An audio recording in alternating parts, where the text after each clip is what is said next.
Hi everyone, exam medicine channel में आप सभी का स्वागत है। इस वीडियो में हम बात करने वाले हैं Allahabad university non teaching post, जिन लोगों के एग्ज़ाम हो भी चुके हैं, रिज़ल्ट आए थे और जिन्होंने कल स्किल टेस्ट दी है उन सभी लोगों के लिए, और आगे चल के जिनके भी एग्ज़ाम बाकी हैं उन सभी कैंडिडेट के लिए ये वीडियो है। और ये इसलिए सबके लिए है क्योंकि आप सभी के कुछ कॉमन कमेंट होते हैं और वो कुछ दिनों के बाद से फिर से देखने को मिलते हैं। देखिए, रही बात जहाँ तक कि फ़ाइनल सिलेक्शन की, और बहुत सारे कैंडिडेट ने बहुत सारी मेहनत करी होगी लेकिन उनका फिर भी सिलेक्शन नहीं हुआ, मतलब उसमें लिस्ट में नाम नहीं है। आप सभी लोगों का है कि वहाँ पे करप्शन हुआ या जो भी चीज़ें हुई। देखिए, किसी एक जगह के लिए ऐसी बात नहीं है, ये तो हर जगह का ही है। इस चीज़ को आपको समझ लेना होगा। कुछ कैंडिडेट ऐसे भी हैं जिनको इस बात का मतलब बिलीव ही नहीं है कि रिज़ल्ट भी आ चुका है। उन लोगों के भी बीच में कमेंट आते हैं कि रिज़ल्ट तो आया ही नहीं है इलाहाबाद यूनिवर्सिटी का, एमटीएस का। तो मैं आपको बता दूं कि आ चुका है रिज़ल्ट। अगर आपको नहीं मानना है तो उसके लिए कुछ किया भी नहीं जा सकता है, ठीक है। तो ऐसे भी हैं कुछ कैंडिडेट। और एक बात और है कि रही बात टाइपिंग की, जो आप लोगों ने कल दिए थे, देखिए इनके जो पैटर्न है मार्क्स देने के, वो ना ही मुझे पता चलेगा ना ही आपको पता चलेगा। सिर्फ वो उन्हीं को पता है कि वो कितना नंबर किसको दे रहे हैं। आप लोगों की 100 नंबर की टाइपिंग थी, स्किल टेस्ट आप इसे कह सकते हैं। टाइपिंग कहना ठीक ना होगा क्योंकि आप में स्किल टेस्ट ही लिख के आया था, ठीक है। मैं कल की बात कर रही हूँ, और उसके पहले भी जो जिन लोगों ने दिया था, डेटा एंट्री ऑपरेटर रहे हों, कंप्यूटर ऑपरेटर, अदर जितने लोग के भी स्किल टेस्ट हुए, सबके लिए ही ये 100 नंबर का था, ठीक है। तो आपने देखा होगा जब फाइनल रिजल्ट जारी हुआ है तो ये जो 100 नंबर है, 100 नंबर का कहीं पर भी जिक्र नहीं है कि किस तरीके से नंबर दिया गया। दूसरी बात यह है कि आपने जो रिटन टेस्ट दिया था 200 नंबर का, इसके भी मार्क्स किसी को नहीं पता है किसको कितने मिले हैं। यहाँ तक कि कुछ ऐसे पोस्ट रहे हम लोगों को देखने को मिले हैं जिसकी कट ऑफ तक नहीं बताई गई है कि कितने कट ऑफ थे। तो अगर आप लोग ये मार्किंग कर रहे हो कि 100 नंबर का जो आपकी स्किल टेस्ट थी, आपने टाइपिंग दिया है, और आपको अगर हम नोटिफिकेशन में देखूं तो नोटिफिकेशन के अकॉर्डिंग अगर किसी ने इंग्लिश में टाइपिंग की होगी तो इंग्लिश में 30 वर्ड पर मिनट होनी चाहिए थी और हिंदी में 25 वर्ड पर मिनट होनी चाहिए थी, वर्ड पर मिनट, ठीक है। WPM होना चाहिए था, वर्ड पर मिनट।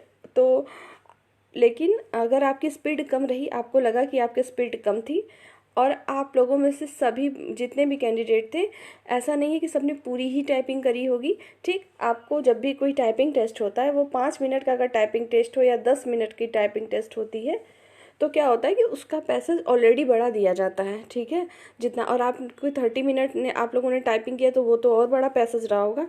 तो इसके लिए आपको परेशान नहीं होना है कि आपने पूरा नहीं किया।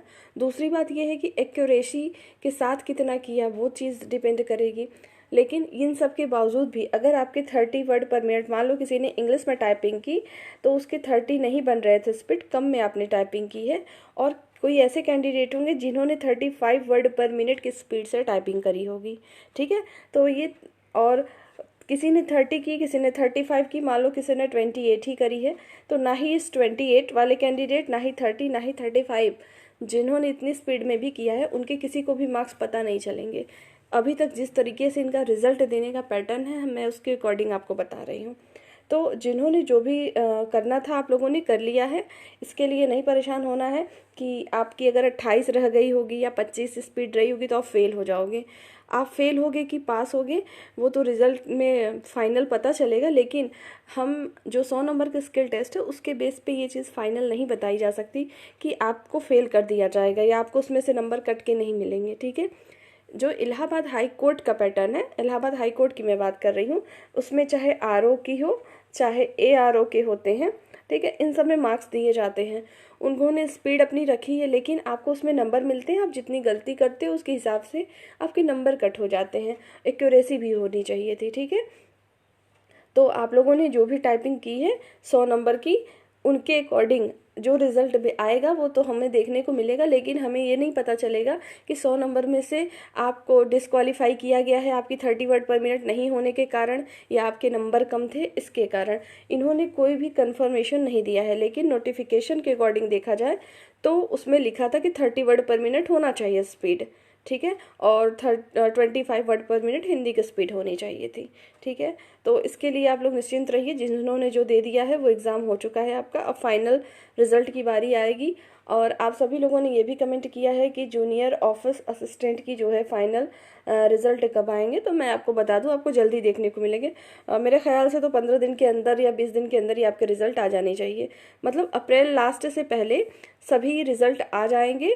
और जिन कैंडिडेट के एग्ज़ाम हैं, जैसे आप लोगों ने भी पूछा था कि फार्मासिस्ट है कुछ वैकेंसीज उसकी, तो उन लोगों के भी पेपर नहीं हुए, तो उनके भी नोटिफिकेशन देखने को, नोटिस देखने को मिलेगी कि क्या डेट है एग्ज़ाम डेट।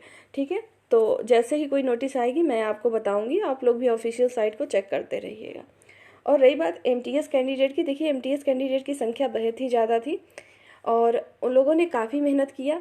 और आपके साथ साथ बहुत सारे कैंडिडेट ऐसे हैं कि उनको पूरा था कि नहीं उनका सिलेक्शन होना चाहिए था उसमें, तो देखिए कैसा, ऐसा कुछ तो हुआ नहीं है। और उसके लिए दोबारा कोई वेटिंग लिस्ट या कुछ भी नहीं आई है और ना आएगी। मैंने चीज़ क्लियर करी थी, फिर भी बीच में आप लोगों के आते रहते हैं इसको लेकर भी कमेंट है, तो इस वीडियो में मैं सारी चीज़ें आपकी क्लियर कर दे रही हूँ। जूनियर ऑफिस असिस्टेंट के कैंडिडेट की चीज़ें तो क्लियर हो चुकी होंगी, बाकी जिनके रिजल्ट आ चुके हैं वो ये चीज़ मान लें कि उनकी कोई वेटिंग लिस्ट नहीं आएगी।